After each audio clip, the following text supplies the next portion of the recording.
So thirdly, we have to change the dialogue. We have to spend a greater proportion of our time and energy focusing on teaching and learning, and to spend a significantly proportion of our time and energy in mediating disagreements among adults.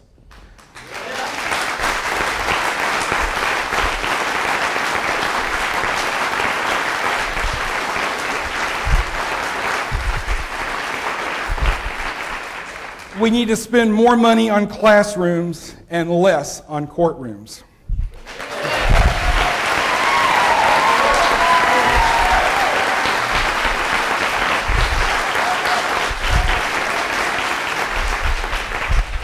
We need to make our students' educational experiences rich and not just our attorneys rich.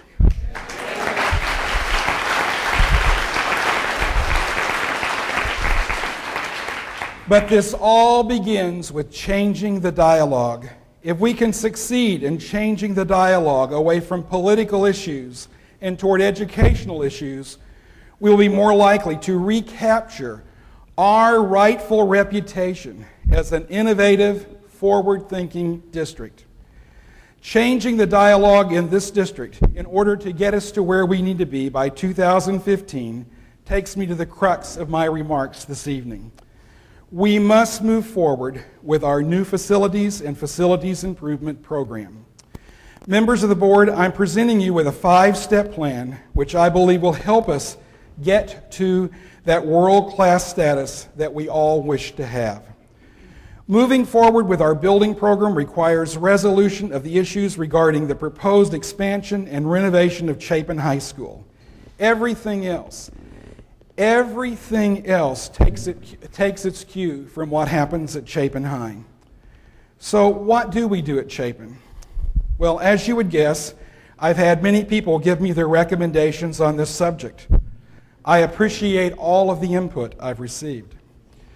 In my first 16 years as a superintendent, I led more than 40 major building projects, including 21 built-from-scratch new schools, 18 major additions and upgrades similar to those recently completed here at Seven Oaks, Chapin L, and Leaphart, and 3 rebuilds on site similar to the rebuild currently in progress here at Irmo L.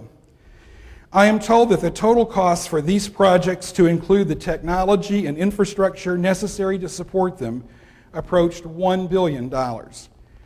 Without question, the sum total of the angst created by those more than 40 projects for which I have previously been responsible is minuscule in comparison to the angst I've experienced related to the Chapin High School project alone in the short time that I've been here. After processing all of the proposed solutions and/or next steps, one thing is clear. There is no recommendation I can make that will be greeted with universal enthusiasm.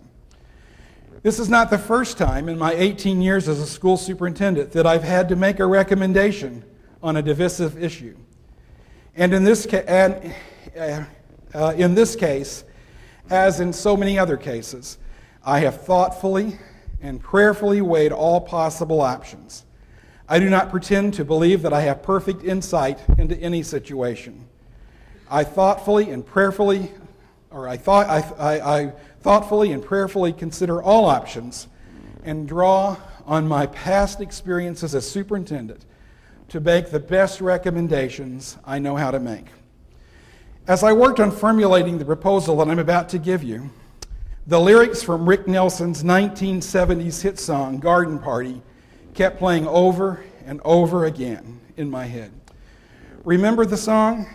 The lyrics began, "I went to a garden party, reminisced with my old friends," and somewhere midway through the song, this life's lesson is presented. You see, I've learned my lesson well. You can't please everyone, so you've got to please yourself. So the plan I'm presenting is mine and mine alone. It is not designed to please, appease, placate, or agitate any constituency. Simply put, it is what I believe, based on my past work in this field, is what I think we need to do to move forward positively in District 5. To move forward in District 5, as I see it, we need to do these 5 things. 1, renovate and expand Chapin High on its present site.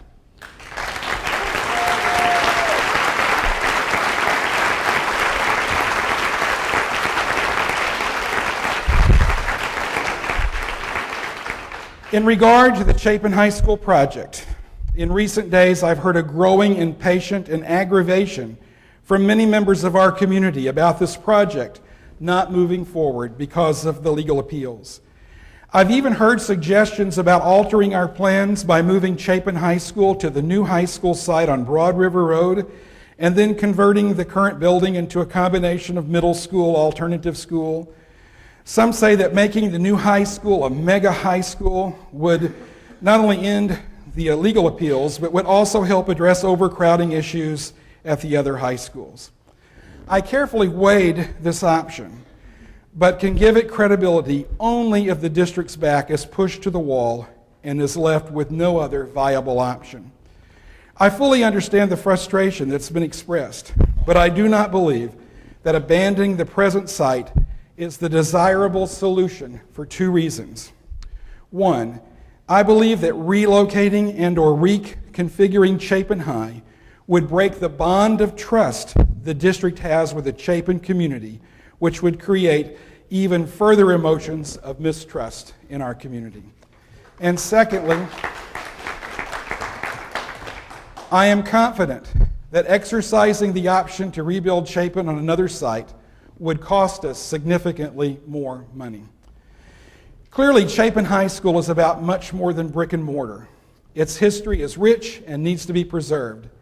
The present condition of the facility poses undeniable safety and security issues that must be addressed ASAP. Because of the favorable ruling from the administrative law judge in May, District 5 is moving forward with obtaining all approvals and permits needed for the expansion and renovation of the school. Accordingly, I have informed district personnel to proceed with all deliberate speed to the fullest extent allowed under the law to see that we can build the school at Chapin.